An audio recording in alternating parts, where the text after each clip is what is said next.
Procrastination is not laziness, it is avoidance. It is a form of fear where you're trying to run away from either failure, judgment, or imperfection. You don't want to be seen as someone who is starting out, you don't want to seen as someone who is imperfect. So procrastination is a form of fear, and what you need to do is embrace courage. So let's reframe procrastination. So, as we discussed earlier, procrastination is not laziness, it is avoidance. It isn't that you don't want to do something, you are intentionally and deliberately not doing it. You are avoiding it either because of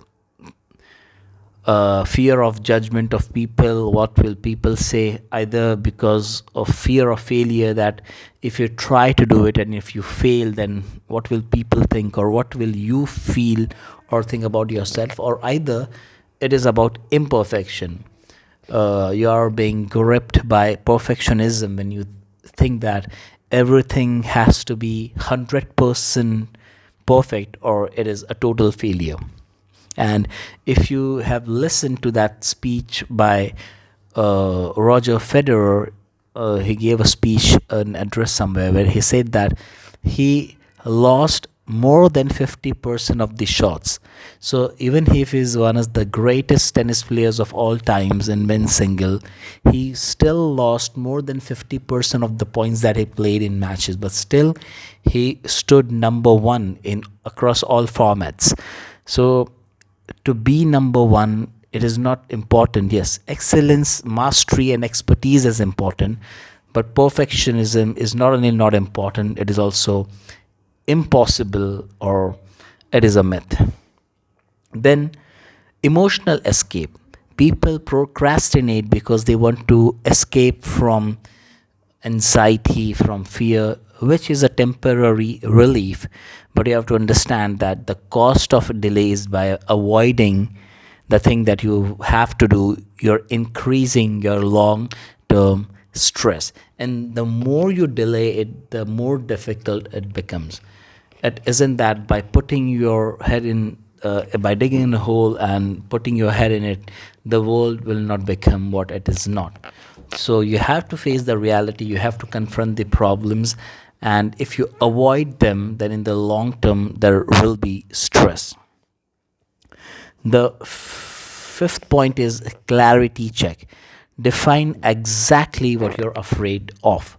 So majorly it is only these three things. You're fearing failure itself, that if you're trying, if you fail, then it will not look good, you will feel bad, you will feel ashamed.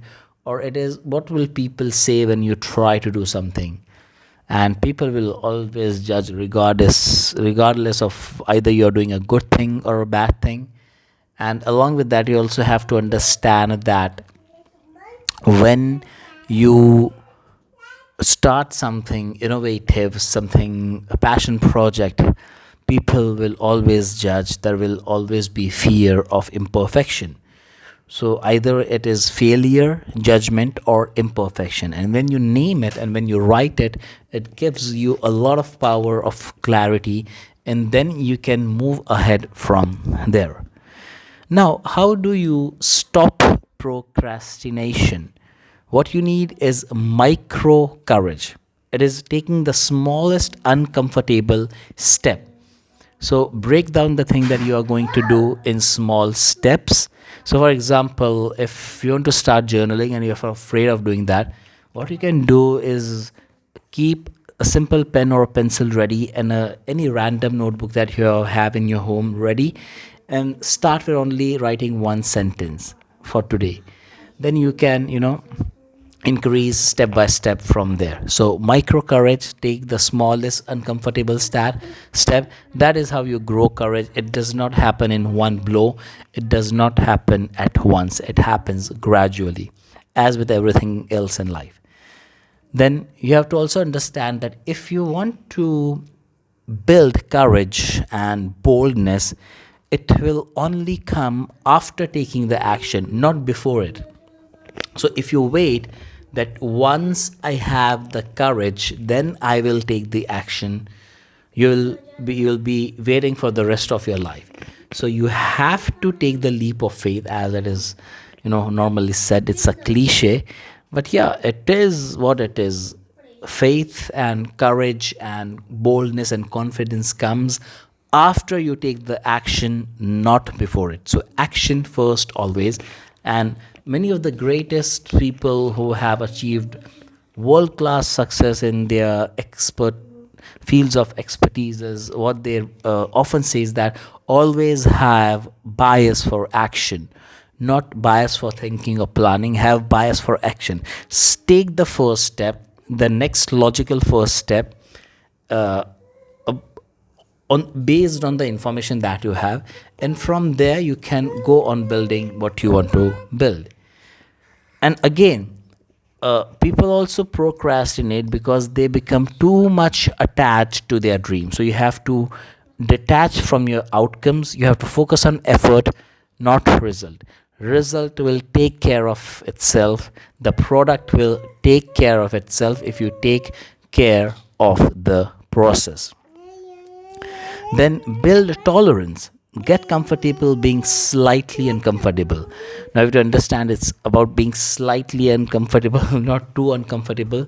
Then your brain and your heart will not accept it. But yeah, small doses of uncomfort is really important for you to be on your toes, and for you to grow in your life and experience new experiences, and for overall evolution and your development. So discipline begins where fear ends. For ending your fear, you have to take action. That is how you will end procrastination. And when procrastination ends, courage will develop naturally and gradually.